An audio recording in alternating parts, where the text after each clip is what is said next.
Welcome back to the Earthkeepers podcast. This season, I'm welcoming a series of thought-provoking guests to the show to discuss where exactly humanity is headed and how we can collectively create the future we'd like to see. We began the season by discussing ideas around creativity, storytelling, songwriting, and myth to begin to imagine new realities here on Earth. Now you're hearing from guests who are creatively working with sound, crystals, light, animals, and sacred geometry to help us remember how our reality here on Earth actually works and how we can creatively bring some of this ancient future technology into our daily lives. It is my deep hope that these conversations will stir something within you, or perhaps light a spark in your imagination for what you might be able to bring forward from the depths of your imagination into this reality. I think it's going to take all of our ideas, visions, and inspired action to arrive at this unknown future timeline. So my hope is that this season inspires you to bring your own bit of magic into the world to help usher in what's next for us all. Now, before we get into this week's episode, if you're feeling inspired to go deeper and want to support the work it takes to bring this podcast to life, I'd love to have you join me in the Earth Tenders Academy. The Earth Tenders Academy is my online course and community where you can learn more about the history and energy of the community that you live in, hold space for the healing of humanity and nature, remember more about your specific gifts and role with the earth, and see the true magic held in your everyday environment. I invite you to step into this portal with me and hundreds of other Earth Tenders from around the world. Tap the link in the show notes to learn more about the Earth Tenders Academy and join us in this beautiful community. And now, on with the show.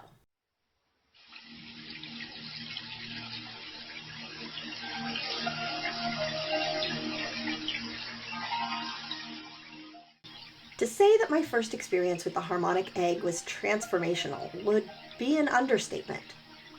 And what exactly is the Harmonic Egg, you might ask?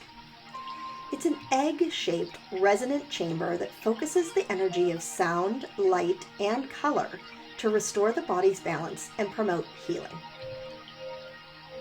The client steps inside the geometrically tuned egg and reclines in a zero-gravity chair for 50 minutes while being bathed in light frequencies and music specifically selected to support the client's intention for the session. The music often includes the sounds of nature, like the sounds you're hearing now. This is just one of the many custom tracks you might hear while inside the egg.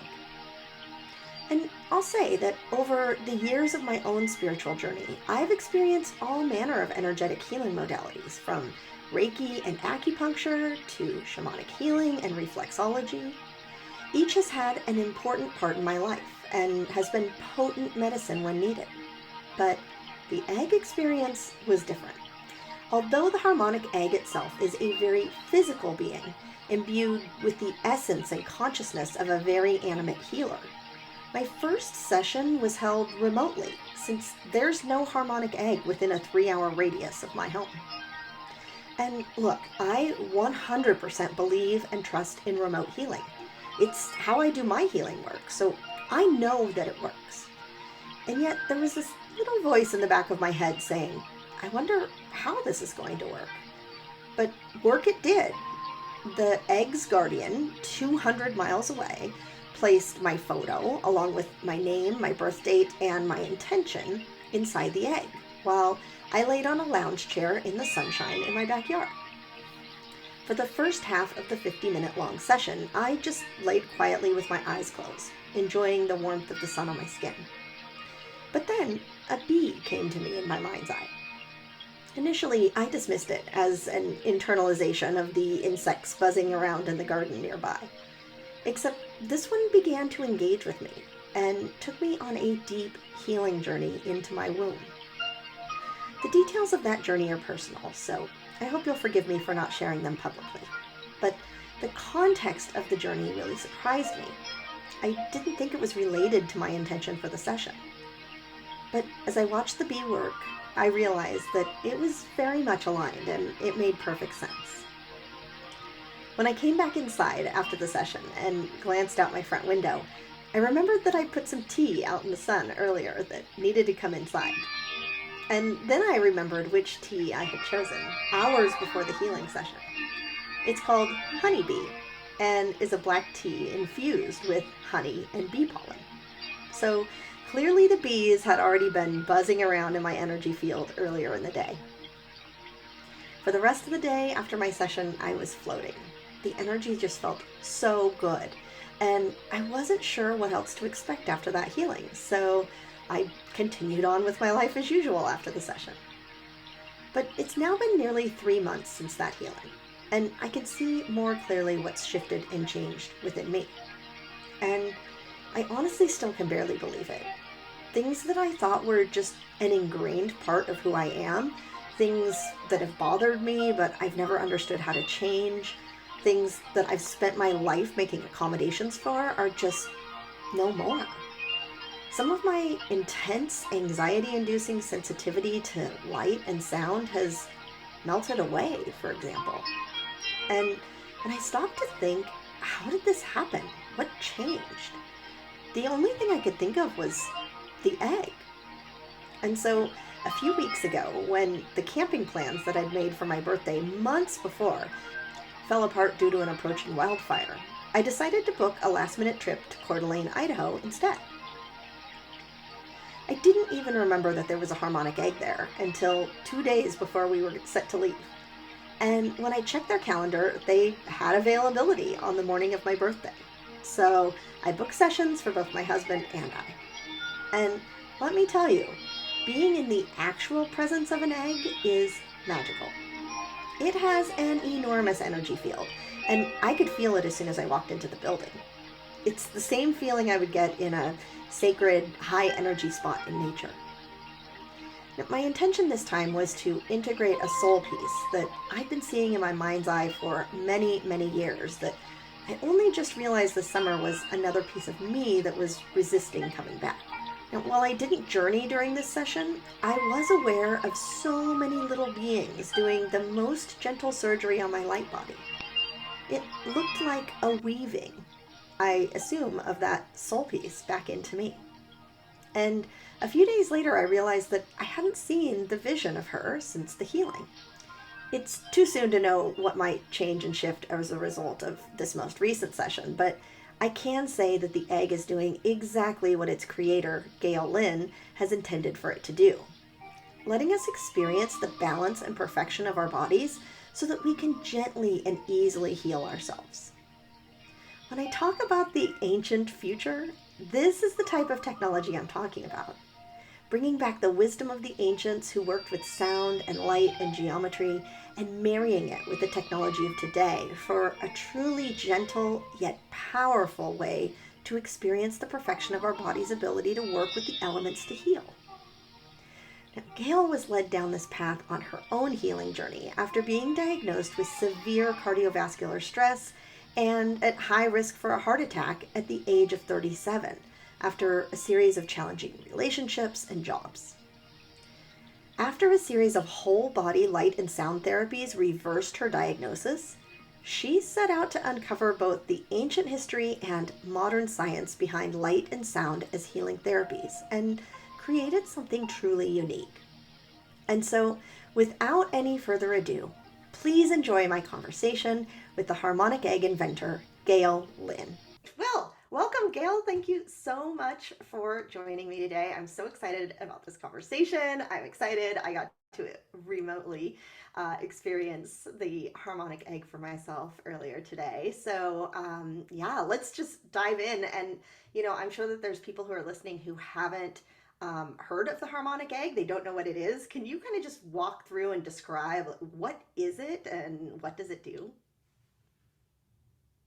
Oh my gosh, that's so boring. Wait, let's get into the juicy stuff. But yes, so it is a We'll sacred get there. geometric, right? It's a sacred geometric wooden egg. So one day I was tuned into the universal wisdom and I heard this message that said, we're vibrational beings of sound and light from source, from God, from universe. Why not heal with sound and light?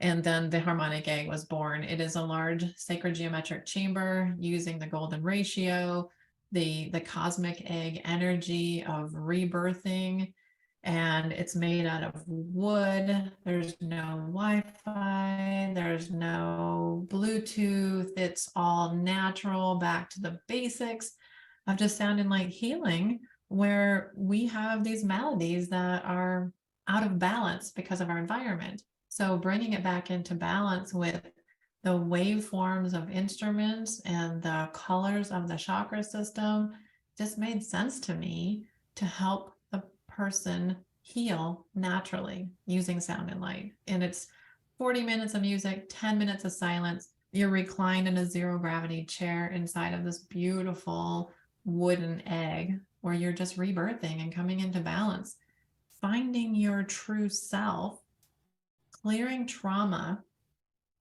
The in society right now, we're stuck in fight or flight. And so everybody's kind of scattered, their balance is off, there's no homeostasis. So this brings the body back into balance.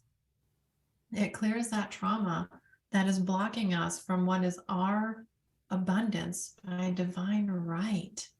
We have so much abundance, but we're blocking it with our craziness and our fight or flight and our traumas and our baggage. If you can just clear that, get connected more to your higher self, find that place where you love yourself. Disease doesn't exist with love and gratitude.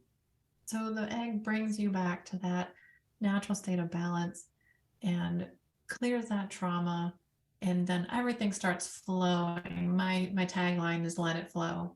When you can clear that and let it flow, there is abundance for everyone, not material abundance. We're talking emotional abundance, health abundance, abundance of time, nature, loving yourself. It's just a beautiful expression. And because the eggs are all connected, the more eggs that come on the planet and are connected to the Earth's grid, the more powerful they all are. And there's so much love with the egg guardians.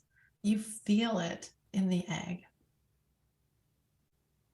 Absolutely. I could feel it. I could feel that love for sure in my experience. And, speaking of letting things flow, I'm curious because you said this came initially as like a download or a transmission or a voice in your head. What took you from there should be healing with the sound and light to creating the egg? Did the messages keep coming in, or how did you get walked through that? Oh my God. Well, it was the which I find is very comical now that I see all the puzzle pieces fitting together. So born and raised in Detroit, go to school for engineering. So I kind of have to have that to create a geometric structure like this, right? So the engineering background. Then at age 17, I started getting migraine headaches and started finding doctors. I worked in a doctor's office when I was 17. Just the front office girl, right? I got fired because I was telling the doctors that people were coming in asking for their pain meds way too early.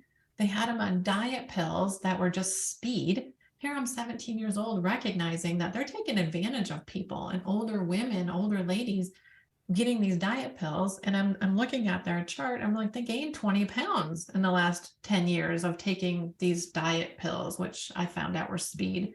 That ended up firing me. So I, have this job, and then I get into telecommunications with international business, and then I get into Hollywood, where there's the extemporaneous communication, and I'm looking at all this stuff, and then I've got liver problems, thyroid problems, my hair was falling out, I had cystic acne. I'm 37 years old, on the verge of a heart attack, with my heart rate variability test showing severe cardiovascular stress. And I'm thinking, this is ridiculous. Where is our perfect bodies? We cut ourselves. We know it's going to heal. We break a bone. We know it's going to heal. So why can't we heal from anything? And then all of a sudden the downloads started coming. We're vibrational beings of light, heal with sound and light. And then all the Egyptian lifetimes that I've had, and lifetimes in Greece and Lemuria and Atlantis, and shamans coming in to see me saying, you're a Hathor, you're Hathor, which is Hathor, a lot of people say, but I think Hathor sounds so much more powerful. And you've done this for 3,000 years. Done what? I'm a little Detroit girl. What are you talking about? So all of a sudden, this stuff started coming in. I went to Egypt, I went to Greece, I brought that energy back, brought it into the egg, and realized that so many cultures used sound and light for healing. The Aborigines with the didgeridoo, the Native Americans with drumming and drumming circles and flute. And this is how we should be healing. But we've gotten duped by big pharma with the magic pill. But there's no root cause being identified. We don't know ourselves. We don't listen to our bodies. We have to spend more time being quiet and tuning into ourselves and what is going on. So the downloads were coming and protocols came through, and the testimonials are amazing. But I don't give any credit to the egg. It's your body healing itself because we put it in the right environment. That's so true. And I mean, yeah, let's talk about the ancient healing techniques. I mean, how do you feel? It feels like to me that the egg kind of marries this, the ancient wisdom with some modern technology, right? Things that we have at our disposal today. So, like, how do you see the egg tapping into some of that ancient wisdom? So I feel like it's more like a sarcophagus chamber. So like in ancient Egypt, that's what they had. They used to use the silk cloths with the colors to put maybe over a lamp or put it over the body to heal. So now we have this great technology called LED lights that we use that are non-mercury off-gassing, and they have almost the full spectrum of the colors of the nanometers. So I can get and tune it to an orangey red or a bluish purple or a purpley pink.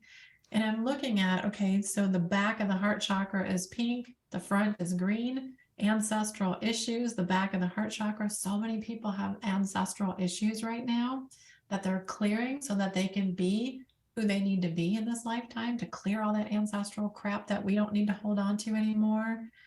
And so they go in there, and each chakra, when it's out of balance, has a physical or emotional issue that comes up.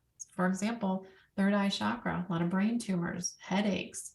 Root chakra, knee issues, eye issues, the survival stuff, smell, hear, taste. So you have that going on. So we'll use the red light and drumming to bring the root chakra back into balance. And then we have just created these protocols from all the different mentors that I've had over the years, and the hundreds of books that are out there that we can just read. Some people have passed and they've left a legacy of these books, like Kay Gardner. Sounding the Inner Landscape has been one of my most influential books of identifying how the waveform of a drum can help build the immune system, how the waveform of the piano can help build our autonomic nervous system or balance our nervous system. The little short waveform of the flute, so helpful for the liver with orange light in the harmonic egg. Such a beautiful expression of how we can heal with sound and light. And I can teach people how to do this at home. The colors of the foods, the colors of the jewelry that we wear. So today I have on green, purple, and I look at what the planets are. So today is Wednesday, right? This is Wednesday, yeah. So the purple and the yellow for today for the sun and Mercury. So I kind of try to dress for the planets to honor the planets that are for the day and the night of today, Wednesday. So just beautiful things we can do at home. You don't have to spend the money to go to a harmonic egg. I'm not trying to pitch that. You can use the sounds and the lights that you have access to, and the colors of your clothes and the colors of the foods that you eat. So beautiful. It's just, I love everything in my life is color. I just love color. So yeah, I've just been playing with that. I wrote a book so that people can learn how to use sound and light at home.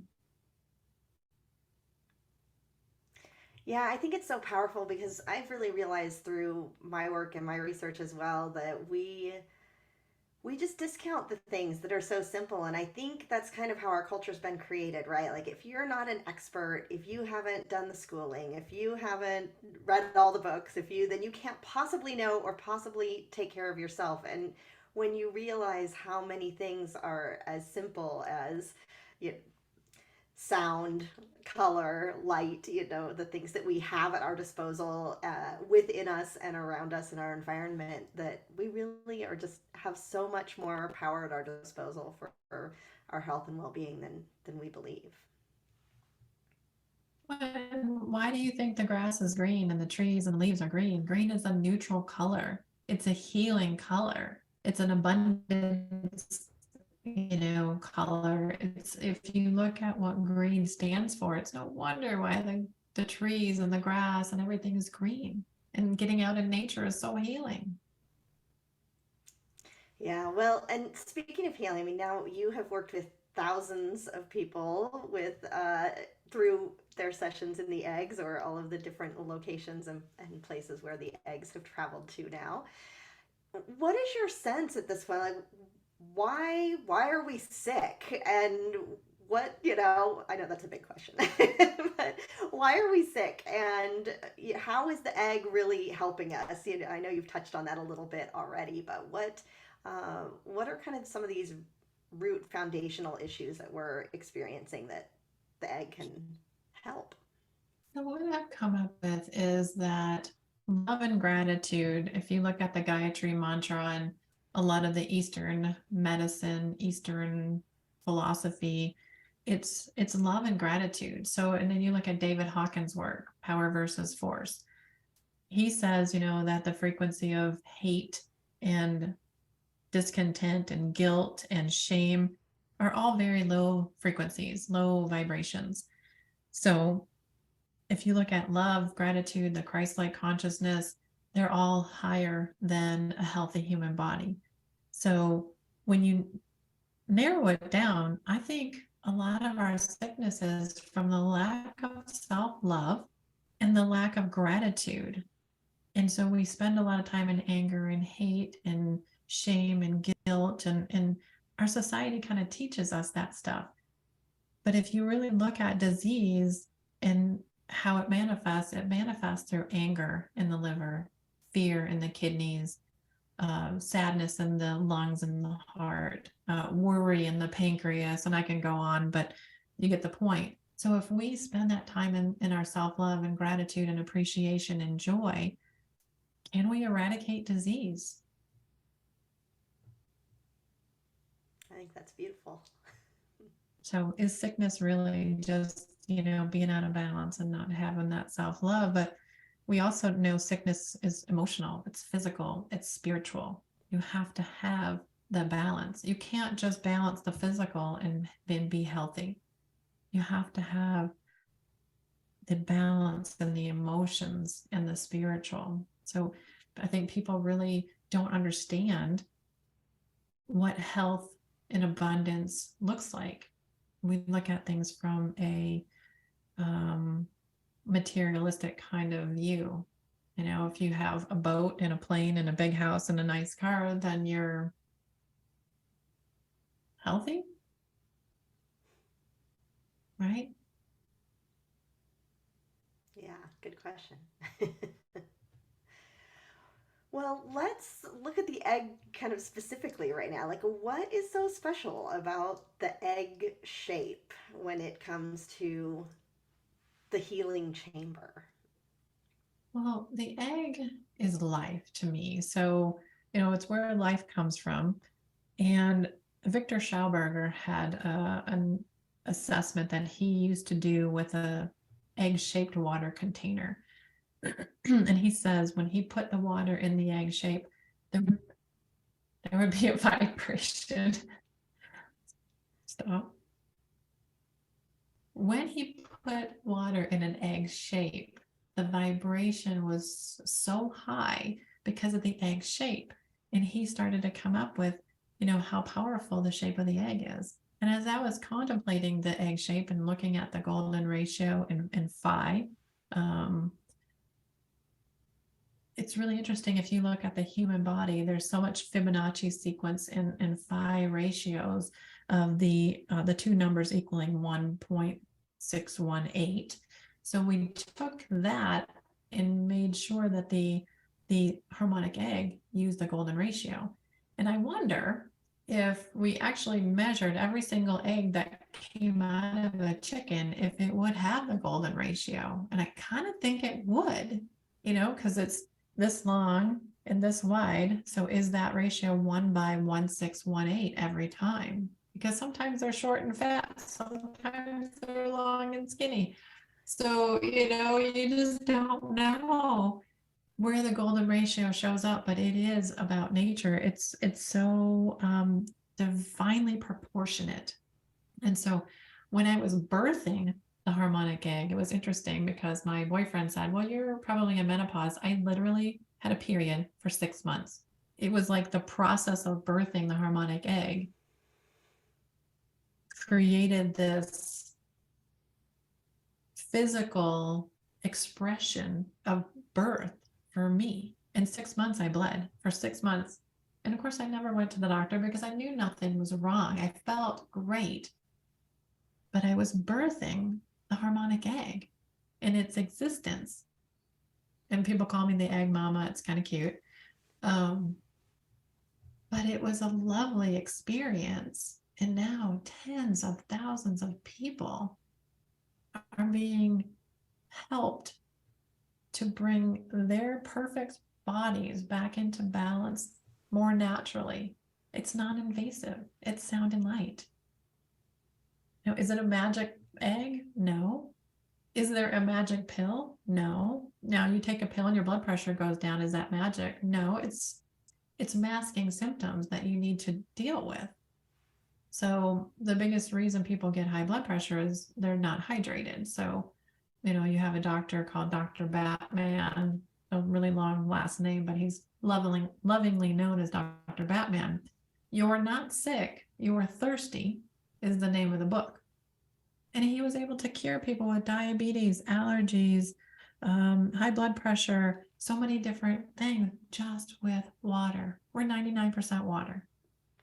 We're chronically dehydrated, and we don't die of old age. We die of dehydration.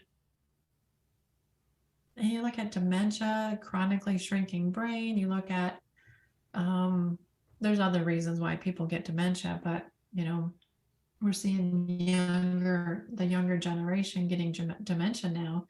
And one theory is they're not using parts of their brain that they should.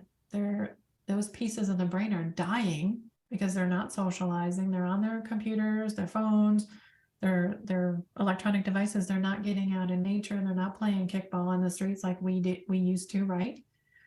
So they're not using the parts of their brain that they need to use, and they're kind of shrinking and dying, causing early stages of dementia.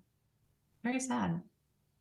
Yeah, very sad. And I wonder too about like being in that chamber. It's so rare, I think, for people these days to be in a space where they don't have their phone, number one, but are really kind of in an enclosed space, period. But that is then a resonant healing chamber, right? That it's not energy that's going just randomly out into the universe, that it's kind of held and contained in a space around you. And I wonder how much of that is some of the magic of being inside the chamber. Definitely toroid field that's affecting the body. So there's the egg energy, there's the human energy, and then they come together, and the egg energy can kind of pick up where the deficiencies are or where the abnormalities are and hit that energy, and then you become one with the egg and the egg energy,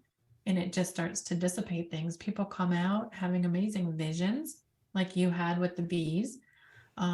They have clearing where they come out and you can see their face has changed, their skin is more tight. There's an anti-aging kind of happening with strengthening the telomeres on the DNA. Nature sounds can help heal the DNA. So we use bird sounds. We use the non-human beings that can be healers, the whales, the the wolf howling, we've used the chirping of the eagle, we've had the great gray owl, howling or hooting. So we use the nature sounds that are pure nature. And in water, we don't use synthesized sounds, because how can you synthesize when a bird's going to take a breath? You don't know. How would you synthesize a whale sound or a dolphin sound or an eagle sound?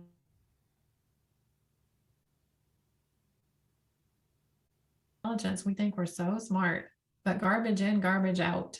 It's there. Artificial is programming. There's not the true expression of the divine intelligence.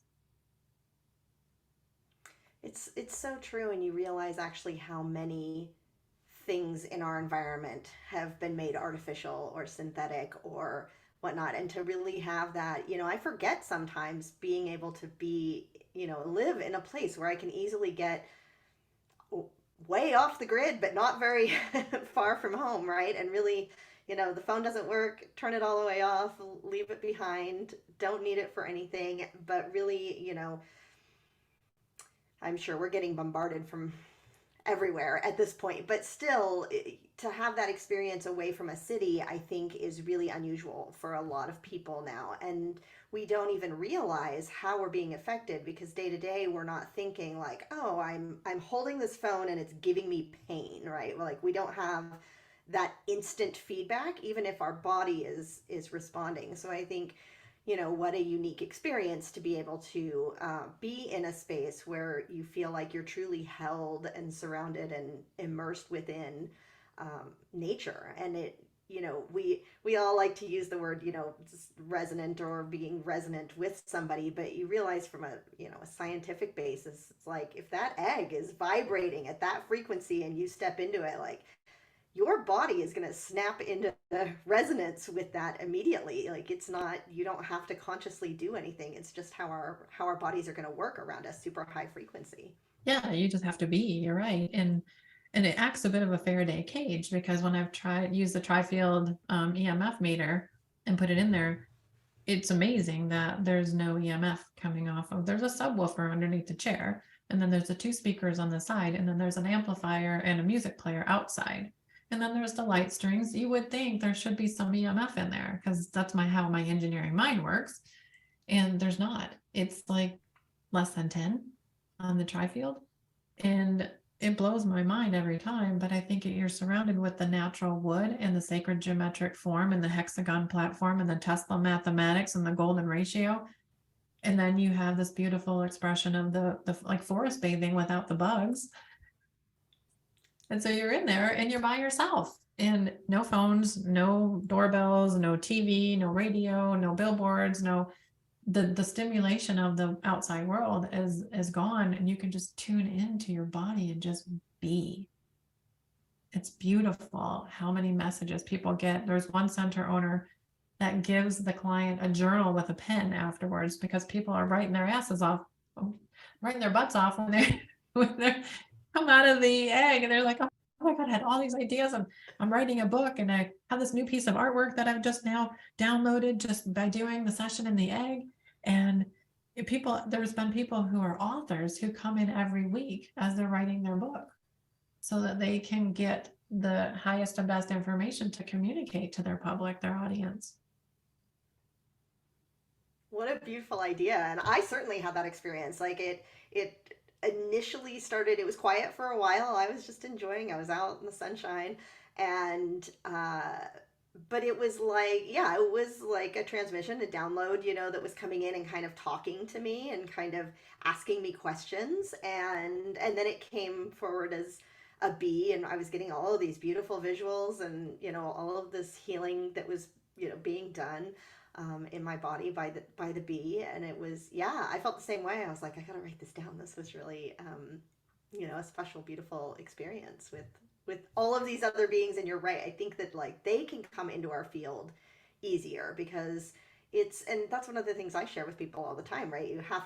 The first thing is you have to get quiet, and you have to slow down when you want to communicate with nature and these other beings, because they're moving slower than us, and they communicate so subtly, and we're just so used to everything, hitting us over the head like a sledgehammer, that it's really, we just think like, I don't get anything. I didn't hear anything. You weren't probably quiet enough or slow enough or wait long enough, because it's so quiet and subtle. And so, yeah, being able to have the opportunity to be in this space, I can imagine this incredibly creative, stimulating energy that people experience. There's not much else you can do while you're in there. You're kind of stuck in there by yourself, with yourself, on your own, just to be. And yeah, so many people tell me the same thing. They're like, oh, I don't get any messages. I don't do. But then if you really start drilling down, they're like, oh, and then there was this license plate number that said 444. And then there was this bird that was just flying alongside of my window. But they're not paying attention to those little subtle things that are happening until you bring it to their attention. Are you sure there wasn't anything strange? Like, oh yeah, this happened. Oh yeah.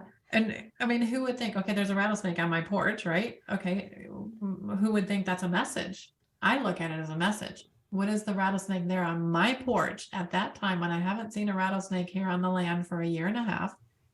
Why now? Transformation, change is coming, protecting the family and the home. You look at the meaning behind 444 when you see that over and over, or whatever angel number you keep seeing, you look it up, because the universe is giving us messages 24/7. We just got to pay attention. It's so true. It's so true. I love that the egg like helps to facilitate that as well. So, well, let's talk about another piece of the what's happening in this space, and that's what some people call the quantum field or non-local reality. There's I think, a variety of different terms. I mean, how is the egg working with those realities? So when you're in the non-local realm, you're the observer as the center of you being the observer as the center of the universe. So in all of our worlds, we're the center of the universe. So the funny story that I can tell you is, when I was younger, I asked my dad, my mom and dad were still alive. I said, Dad, what kind of a kid was I? Oh my gosh, you were such a good kid. You were so good. You were so, you were so helpful. You were this, you were that. Mom, what kind of a kid was I? You were horrible. You didn't listen. You were this. We lived in the same house with a completely different reality. And you can probably relate to a lot of this and probably have your stories of your own. But it's where we become the center of the universe.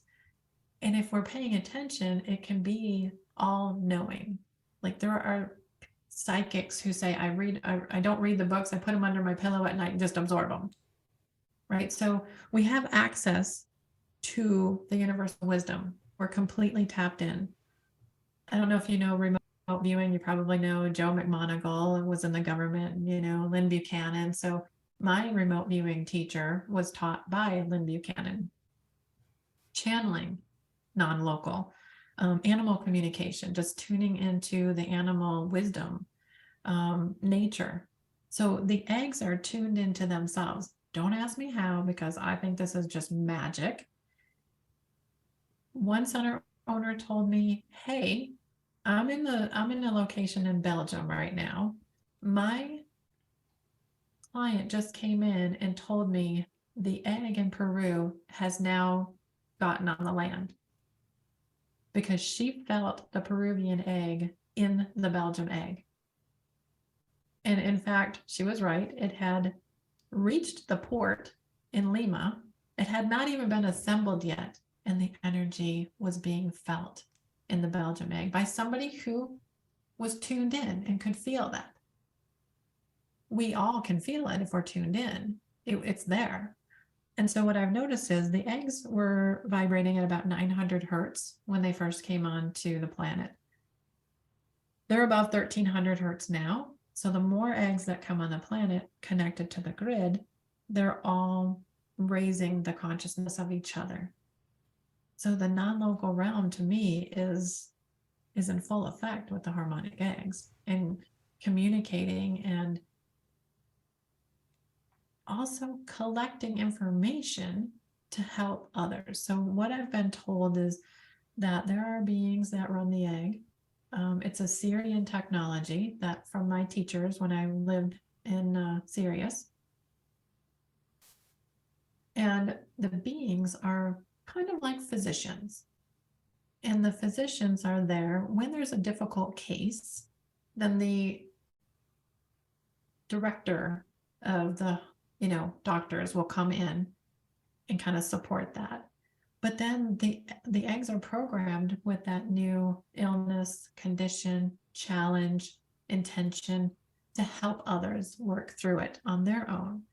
So I had a psychic come in and she said, yeah, I had an issue that the regular beings, the regular doctors weren't able to address. So they called in the chief, director of the doctors. And now that programming is within all of the eggs to help support that condition or intention. So she was taking copious notes, actually while she was in the egg, because she brought her journal in the egg, knowing that she was going to get all these downloads. We don't like when people do that, where you should just be, but sometimes there's so much flow of information, it's hard to remember it all when you come out. And so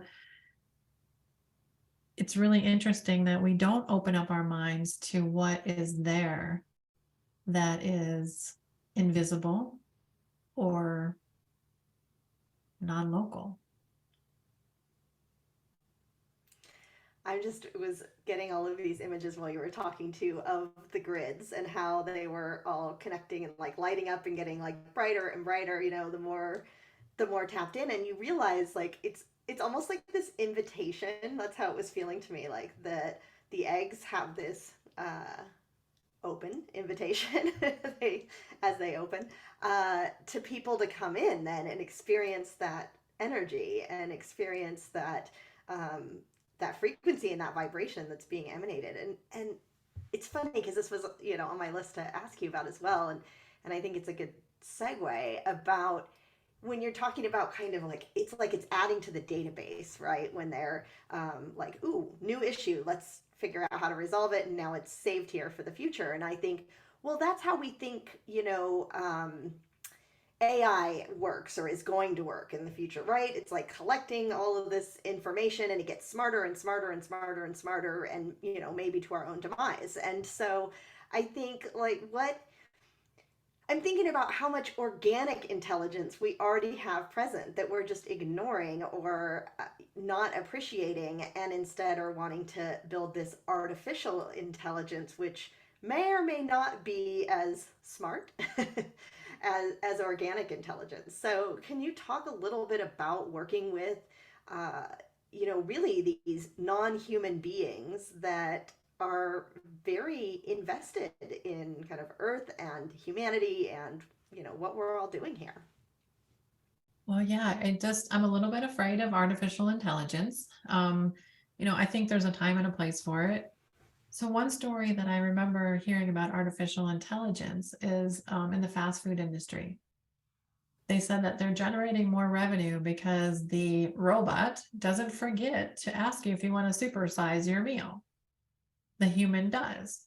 So that's a great application for AI to increase revenue, because it's a repeatable thing that you want to do is you want to upsell, upsell, upsell, and artificial intelligence isn't going to forget to upsell. A human being might. But if you look at our nervous system and how highly evolved we are over millions of years, how can artificial intelligence with one human being doing programming or machine learning or algorithms really replace the millions of years of our intelligence, our innate organic intelligence of our nervous system? And if used properly, we're way smarter than artificial intelligence. But a lot of people put, different stimulants or drugs into the body, and it compromises some of that innate intelligence. And you can even kind of say that sometimes it brings in entities, so you get false information. There's a lot of different ways to look at it.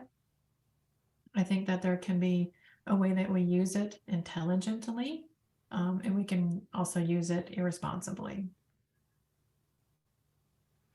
Yeah, I agree. And I think, the more, and I hope, over the course of this podcast season, we're going to explore a lot of these different types of, whether it's modalities or elements or whatnot that are around us that hold this intelligence. And I just feel like, as a society, we have prioritized researching the inorganic versus researching the organic. I think we just don't know what water is capable of doing. We just don't know what wood in a resonant chamber is capable of doing, right? I mean, in many ways we do, and there are people looking at those things, but I think the more and more open we are to really embracing the wisdom and the knowledge that is inherently already held on the earth and within our bodies, as you say, the that to me feels like is where we'll really create something new and different for us to Yeah. thrive in. I mean, I can't give this conversation justice, but we have cannabinoid receptors in our body. And I guess I interviewed a girl, Tammy Garcia, recently, and she explained it more eloquently, and she's been researching it for many years. But we used to feed these hemp to animals. So then we were ingesting the cannabinoids that our body has receptors for, and we were getting them from our food source. They would feed it to chickens, and we'd get it in our eggs. And some reason they took it out. There's an innate intelligence there, an innate intelligence from plants. We get when we eat it organically or fresh. So my boyfriend recently was saying, "Oh, I don't care if the food is old or not. I just want it to taste good." I'm like, "See, old food that's depleted of minerals and soils that are depleted of minerals, they don't have that taste." I remember the garden fresh tomatoes that my mom and dad used to grow. And I would, go and gobble up a tomato sandwich, right? Mayonnaise, salt, tomato on toast with Wonder Bread. Come on, right? There was nothing better than that taste of those tomatoes. I can't eat store-bought tomatoes. They taste like, I say, produce. I don't know what they really taste like. They have no taste to them at all. So that tells me that they're not full of the nutrients and the minerals. And so, regenerative farming needs to come up. We need to replenish the soils in on our planet, on the land. We need to have the intelligence and the education of, okay, if we planted cucumbers here last year, we've depleted the minerals that the cucumber plant needs. Let's plant tomatoes here this year. Let's let the soil regenerate for the cucumbers for next year. We'll move the plants around. Putting the seeds of what you plant in your mouth and swirling around your own enzymes, and so that the plant will have an innate intelligence to give your body what it needs. It's just, there's so many beautiful things if we would just open up our minds and use the resources we have, instead of trying to recreate the wheel and our artificial intelligence and all this programming and machine learning. It just doesn't feel good to me. Yeah, it's interesting. Speaking of, I'm an avid gardener, and I've had this quote that's I'm sure most people have heard before that has been swirling in my mind this whole season every time I'm out with the garden, and it's the what is how exactly does it go? I think it's the best fertilizer for the garden is a gardener's shadow. And so, in general, you think about it like, oh, because you're out there and you see things, and this needs water, and this needs pulling, and this needs pruning. But I think it's more about our energy, right? That when you're there, like, the plant is getting to know you, and you're getting to know the plant. And sure, you might in that process notice that it needs extra water, extra fertilizer, but really, what is happening in that exchange when you are just there and present with the plants? What are they doing for you, and what are you doing for them? That then translates into, as you're saying, that food that you eat and what it knows your body needs because you've been there with it every day of its life. So much intelligence that we just take for granted that's there. I have a lemon balm plant that I've been growing in the house, and I put it outside. I'm like, okay, little lemon balm, you have to now figure out how to live in the sand, because I live in, it's really pretty much all sand out in this eastern plain of high desert Colorado. And I was nurturing it, and I'm loving it, and I bring in little leaves from it and I thank it. I mean, it's doing so well. And I'm like, I'm so proud of this little lemon balm, little Melissa plant, right? Doing so well. And same with my horse. I brought my horse here and I was like, okay, girl, like we're on our own. It's you and me now. You know, I took her out of a barn with 75 horses. I didn't know how she was going to do. She's a spoiled little brat. She loves it alone. She's like, woohoo, my own place.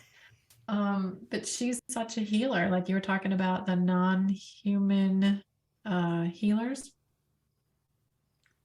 She knows exactly what's going on with the meridians of my body. If I have a stomach ache, I will go outside and she will, rub on the stomach meridian somewhere and all of a sudden my stomach ache's gone. It's like they can take this stuff away from us, but then we have to honor them and clear them, and let Mother Earth, because sometimes they tend to take on our stuff. Say 90% of issues that animals have, if they took it on from the human because they unconditionally love us so freaking much. And so sometimes I have to tell Holly, I'm like, don't take out my stuff. This is not for you. So I will just clear her with my hands and send it back to Mother Earth and let Mother Earth dissipate, the energy. I had a little girl come into my center one time, and I remember she was coming in that day from Pagosa Springs, which is quite a long drive from where I was in my center, maybe 5 hours. And I remember Holly waking me up. Holly's my horse. I want to see the girl. I want to see the girl. I'm like, what are you talking about? It's like 6 o'clock in the morning. Like, leave me alone. I want to see the girl. Bring me the girl. I didn't even know what girl. I was still sleeping. And I realized the little girl was coming in at 12:30. And I thought, oh, like she's not even coming in until 12:30. So I did. I asked the mom, I said, Holly would like to see your daughter. And she's like, thankfully, she wasn't thinking I was crazy.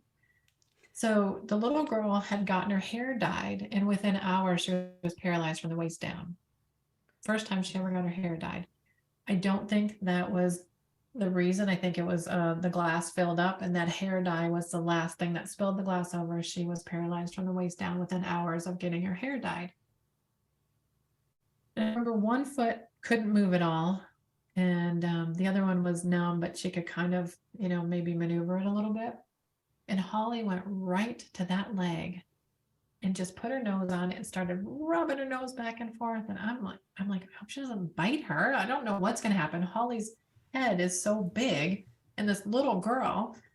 And she walked away, licked and chewed a little bit, processed it, released the energy back to Mother Earth, came back to her, put her nose on her arm, started rubbing, walked away, licked and chewed a little bit, came back. She had a whole process of what she did for this little girl. Little girl walks again now. Now she also went to Children's Hospital and she did a lot of stuff. But I can only imagine that the Harmonic Egg and Holly, my horse, had a lot to do with her, with her healing. And we see this all the time with animals. And so a lot of times after I do a Harmonic Egg session, I'll go somewhere, a dog will come running up to me, and people go, my dog doesn't go up to anyone. Like, who are you? Why is my dog attracted to you? I think there's a rainbow colored aura, or, like a big energy when you come out of the Harmonic Egg that your body is processing and integrating. And I think that that's very attractive to kids and animals because they see this aura. And so I have that happen a lot. And then we did a swim with the dolphins in Key Largo, Florida. And the one dolphin was like 30 years old. It was really, in captivity, they can live a longer time. And they have them do this little thing where they tell the dolphin, go kiss this, person. So I got my kiss, but the dolphin had more of a message for me. And the lady's like, okay, like go. And she's like, they usually listen and she wants to stay with you. I'm like, that's okay. There was such an intelligence that she shared with me and such a wisdom that this dolphin shared with me. It was such a special moment. You can only imagine. What beautiful experiences. And yeah, and the animals are so tapped in and tuned in to what's going on, and really have a lot more abilities than we give them credit for. That's for sure.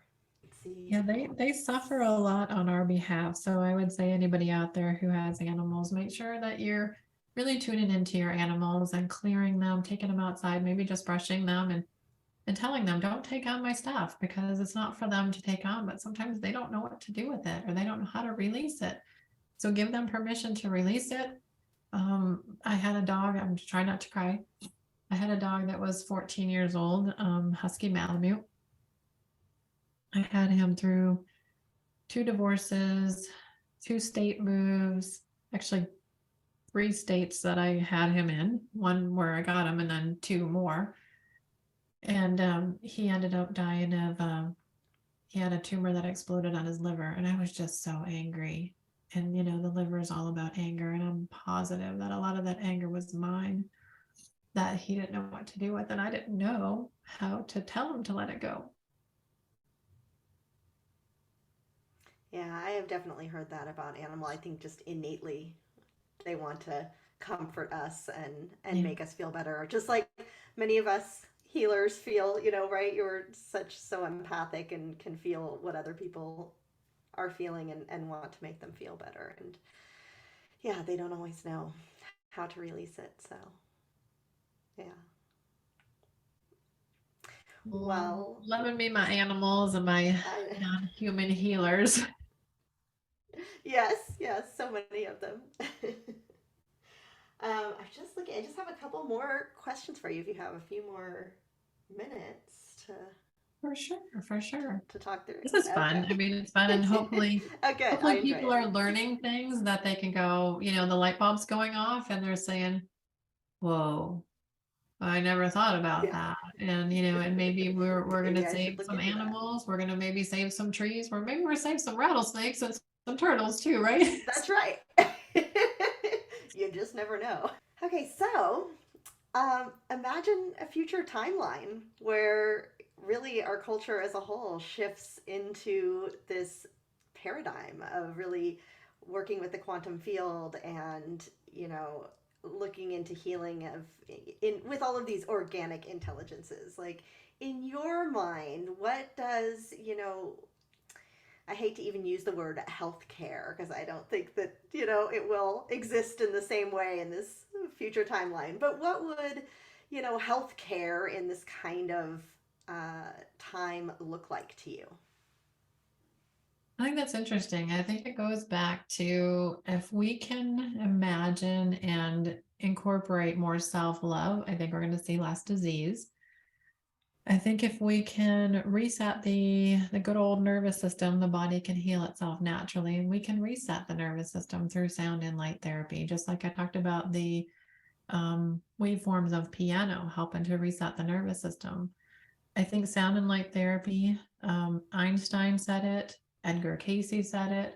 It is the medicine of the future, but the future is now. We're into this now. And so Royal Rife and so many other characters in our history have said frequency medicine. Tesla had his own theories about it, and so I think if we can stay into a place of more love and gratitude, I don't think disease can exist there. So we kind of put the big pharma out of business if we can stay in love and gratitude. And our earth and our culture and our people and the humans on it need to change a lot, because there are so many people that throw aside the value of life, and they throw aside the value of even their own lives, and the value of us. We're all one. No one's getting out alive, really. We're all in this together. So why can't we be more loving and supportive and caring and appreciative of each other? So I think healthcare or sick care, because that's what we have right now, needs to shift in a way of more self-love, more non-invasive modalities that can help the body to put it in the right environment to heal naturally. I really think that we have an innate ability to heal, but we just aren't in the right environment. And when we don't love ourselves, we tend to have the eating disorders, the depression, what else? We get into toxic relationships, and these are all things that bring our energy down, bring our vibration down, and invite disease to come in. So I think the more we can get into the self-love, when you love yourself, you don't want to hurt yourself or your body or someone else for that matter, because you just spend this time in this blissful, joyful love, and it's euphoric, and disease doesn't live there. Yeah, that's beautiful. I think what you're saying too is, some of this just isn't necessary or won't be necessary in that kind of state. It won't be something we'll have to be seeking out actively to receive healing. Yeah. But it sounds too easy, right? So, but God lives in simplicity. And so I tell people, well, okay, well, after you come out of the egg session, instead of just drinking water and loving yourself, why don't you stand on the head, stand on your head, drink some water upside down, do a couple cartwheels, and so, make it hard for them, right? Yes, and I have repeatedly had similar messages that usually they say, source is simple. Yeah. And it's, when we make it extra complicated, usually there's something that's gotten lost in transmission. Right. There's a simple Right. answer. It is so simple. And you just look at nature and you look at everything, and it's simple, but yet it's so complicated. Well, I think what we're doing is we're trying to explain everything, right? We have a hard time in our culture just accepting things as true or at face value. I don't know how it works. It just works, right? That nobody had to know for thousands of years exactly how some of these things worked. They just knew that they worked. And so I think when we get into the really complicated explanations, the science that's been done around uh, proving how something works and showing how something works is somewhat what we need for our modern minds, right? We've created a scenario where we need the answers, but ultimately we can just say, oh, that was something our ancestors already knew. They were already doing that.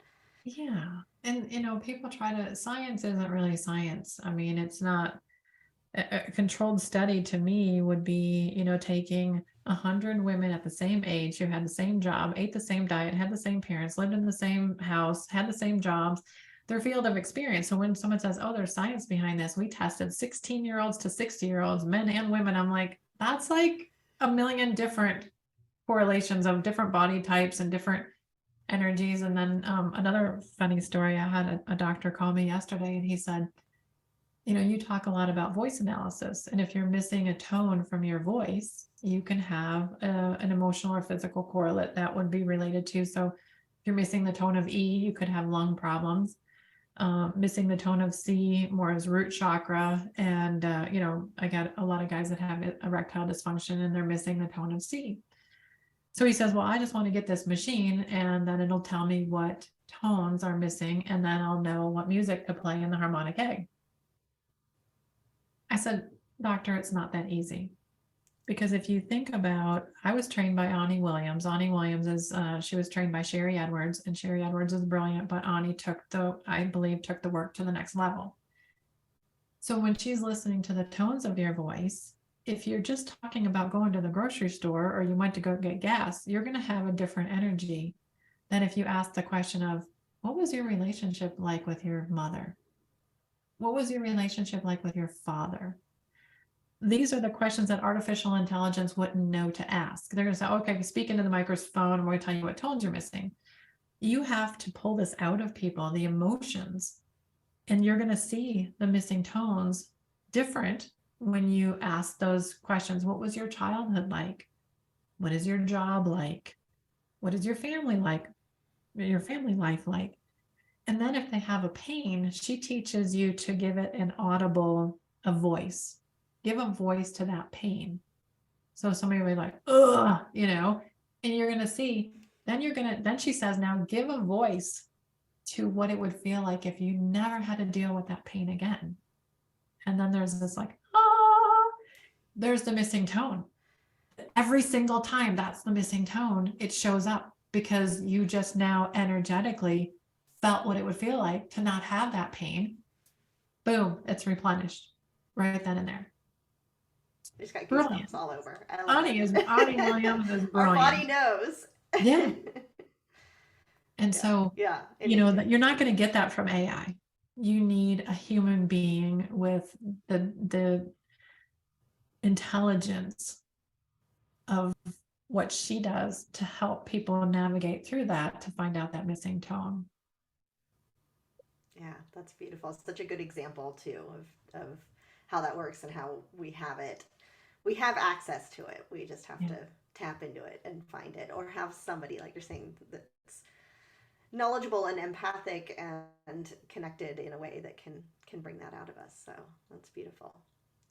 Well, I have kind of a fun question because while I was preparing for our conversation, I just, personally tuned into kind of the energy of the eggs in general, or the, I guess, overlighting being or energy. And the eggs, it's themselves or itself was a really solid, powerful, but grounded energy, right? It almost felt like how it would feel when I connect with a mountain, right? Just like I'm here, this is what I have, this is my perfection, right? Step in. It was really the energy. But while I was connecting with that, I had all this fairy energy come in, and they were very much wanted credit, wanted to be noticed for their participation in the process. And you've probably heard this before, but they were just so joyful in their job, and it was almost like they weren't necessarily the egg, as you know, is perfect in itself, right? So they weren't working with the egg; they were working with the humans, and that was what they were showing me, was really all of this little. Like making little adjustments as they would go, like, oh, there's a little blockage there, we're just gonna give it a little touch so that it starts moving, or we just need to make a little rearrangement of the wires here. It was very fun, very light, very helpful energy, and I really enjoyed that. So I was just curious, like, what other kind of beings maybe have you interacted with or been conscious of that are also participating in this grand egg project? Well, all these beings that are mythical or not, to some people, and being from a little town in Detroit, I would have thought I was crazy years ago. And so hopefully people are opening their minds, and your audience is beautiful, because I know how I met you through my sister, and she loves you. And so your audience will totally get this, but for anybody that listens to it, that's not your audience. This is not anything to be afraid of. It's a beautiful thing. And I have goosebumps right now. So the fairies are there, the yetis are there, the dragon energy came in when we put the egg in Asheville, North Carolina. The gentleman there said, okay, I have fairy portal, I have a dragon portal, I have all this different gnome energy on my property. And I said, okay, still in my engineering head thinking that, these people are a little, weird. And so he says, walk through this, area. So I walked through it, and I was like, okay, this is really weird. I feel all these little eyes on me. And he had asked the land, do you want the egg here? He asked the fairies, he asked the dragons, he asked the yetis, and they said, yes, we do want the egg here. But that brought that energy to all the eggs. So the second portal that he had me walk through, he brought his walking stick with the amethyst on top, and we got to the edge of the portal and we had to ask, can we enter? And I got a yes. So I entered, and I thought, okay, there's all these little gnats flying around my ears. So I'm holding my ears, and then I had my sunglasses on in the forest because all the little gnats were flying. I'm like, this is so ridiculous. What am I doing here? I got to a tree that kind of looked like a dragon claw. And I stood there looking at the dragon claw, and I felt wind circling around me as if it was a wing. Just started crying, felt the gratitude from the dragons for the egg. And I came back home. 3 days later, one of my psychic healers came into the center in Colorado. She came running out. She's like, there's dragon energy in here now. There's dragon energy in here now. I'm like, I know. Came from Asheville. And so These are beautiful beings that are here to support us, to educate us, to tweak us, to just this wisdom that they have is amazing and beautiful if we can just tune into it. There's really nothing to be afraid of. It's just this beautiful expression of who they are, and they're here to support us as these human beings who are struggling in these little temples that we've created. We're struggling to have a spiritual experience in this human body, and it can be beautiful. It can be anything you want it to be. So I created my own reality in my own non-local realm, being the observer of my own center of the universe. I've created abundance in every area of my life. And so now I get to just give back. I should just relax and just like let it flow, but I'm a Scorpio. So I still have to, worry about stuff, even though I look at myself and laugh, because it's like, why are you worried? You have absolutely nothing to worry about. Everything is perfect as it can be right now. And so, yes, all these beings are around all the time. They pop in and out. The Andromedans are there. The Arcturians are there. The Syrians are there. The Palladians are there. It depends on what you brought in is what you see or what you experience too. Yeah. So there's been some amazing stories. And there's the people that say, Gail, I heard you talk about all these amazing experiences and nothing happened when I went in there. Sorry, not sorry. I don't know what your experience is going to be. I always say, have no expectation. It's so true. And what beautiful, amazing stories.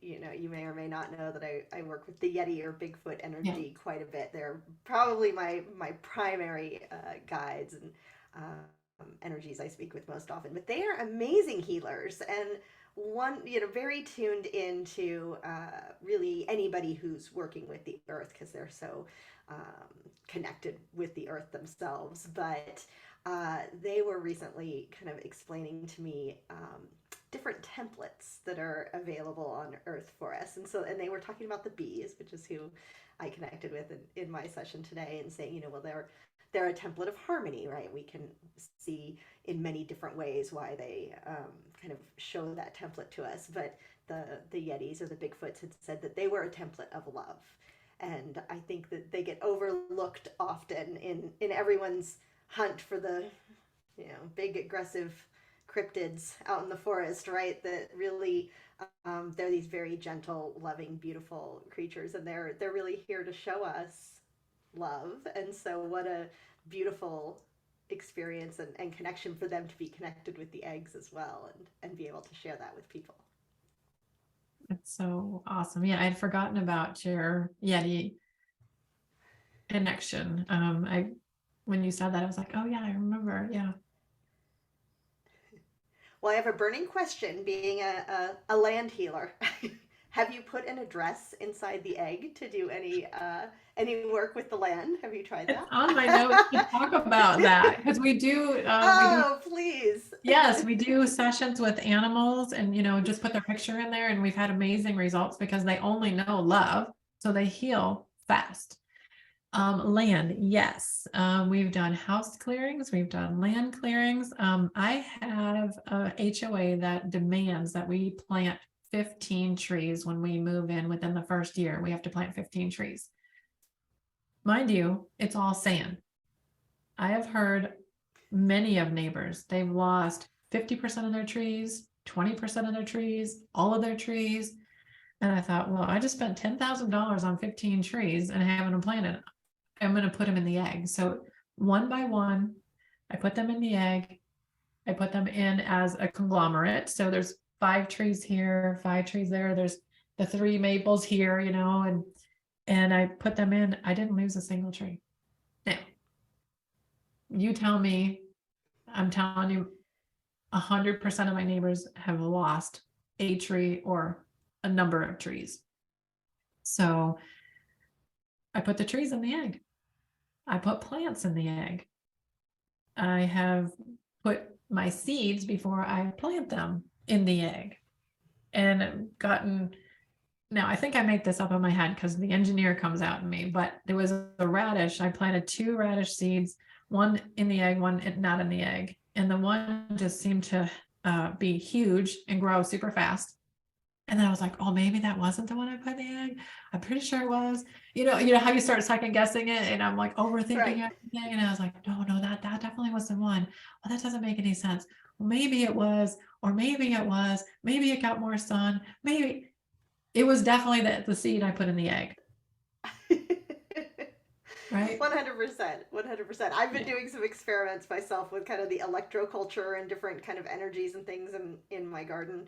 And I do the exact same thing. I'll be like, well, maybe it was just going to be a good year for potatoes anyway. Maybe it was, it was awfully warm and sunny. That plant must have really liked it this year. Yeah. Like, no, Well, it's the energy. we have a home unit now that called the lift. It's called Let It Flow therapy. Now during COVID, everybody was saying, I'm afraid to go out and I want to, heal at home. How can I, do my egg sessions at home? That's when remote sessions were born. And that's kind of when the home unit was born. But I have one up in my loft and I have one of those little clover plants. It's a purple one. There's the green clover plants with the white flowers and the purple clover plants with the pink flowers. I've never seen so many pink flowers on this thing, and I've had it for 15 years. As soon as I put the home unit there, it's just like, it's just loving the energy. Now, there's no other change that I made. It's been in the same spot for a year, so it has to be the home unit energy that has just made this. There's never not a bloom on that thing. It's crazy. It's love So in the yes, vibes. land healing, you can even do like longitude and latitude in the egg. You can put the longitude and latitude of a location, like an animal sanctuary maybe, but you always ask for permission. You ask for permission from the land or the beings that are on the land. I have some neighbors who have had very much a lot of trauma in their life. They came together and found each other after some pretty traumatic deaths of their spouses.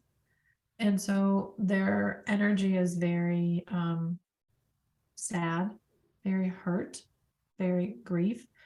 And I asked the egg if I could put them in the egg, and they're gonna no, it's not my, I didn't have permission, but I did have permission to put their land in the egg. And so hopefully their land being egged will help them to heal from whatever it is that they need to heal from. Yeah, it's amazing. And I think, the land as well is much like the animals, right? That there's no aversion to love or healing or whatever. Like, I think as humans, sometimes we're the complicated ones because either we're saying that couldn't have really worked, or I didn't. That's not why that got better, or we go back and undo things that were that were done, and challenge ourselves sometimes to the process where animals, plants, the land, all of these things are just like, bring it on, I'll take all of the good vibes that you have and share away. Yeah. But there's plenty of different applications, and I'm gonna have to sign off here soon. Plenty of different applications that could be used. It just keeps growing, and we put water, in the egg and, help it to raise its vibration. I do all kinds of experiments. Interesting thing I did is it was a guy that went on a journey to the land. I think they call it a Holy Land tour or something, where you go to where Jesus was crucified, you go where Mother Mary's home was. And so I collected rocks from all those different areas, and I asked the egg to clear the energy of that land because of the story that we create around it. And it was really interesting, a lot of crying, especially when I put the land where Jesus was crucified and the land where Mother Mary was born. The egg wanted those two rocks together. And it was really weird why they asked me that, because I don't really understand it.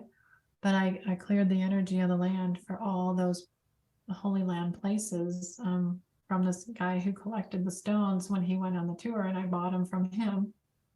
And then I wanted to make sure I programmed the egg with the rocks from Tibet in case Tibet doesn't exist someday, that there's that information from the land there in the eggs.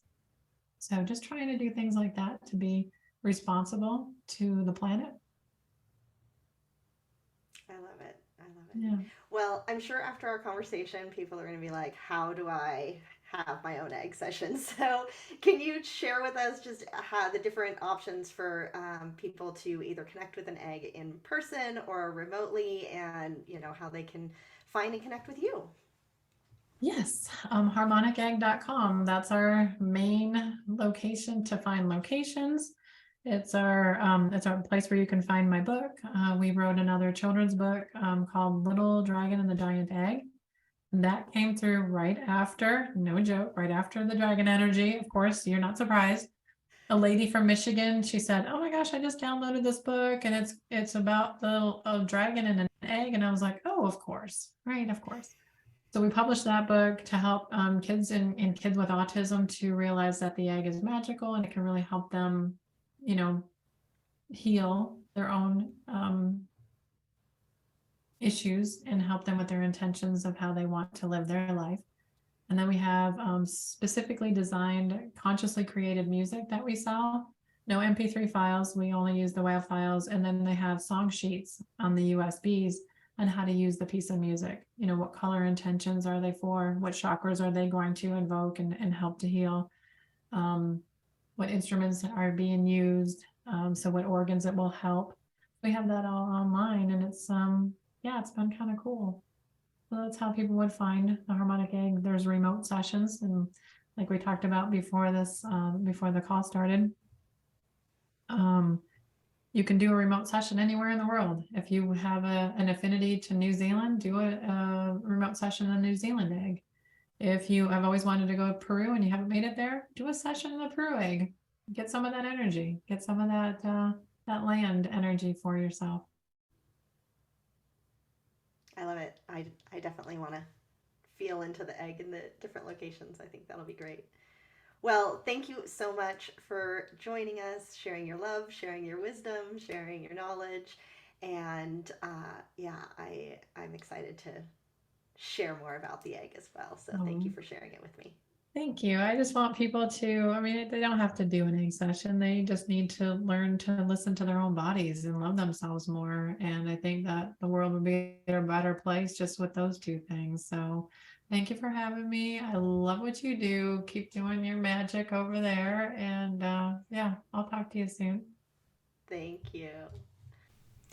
Sending my deepest gratitude to Gail for this futuristic discussion, and I hope it's inspired you to explore light, sound, and sacred geometry in a new way. If you enjoyed this episode and you think these ideas are worth spreading, I hope you'll share it with others. In the meantime, thanks for listening, and thanks for being here on the earth at this moment in time. I'll see you back here next week.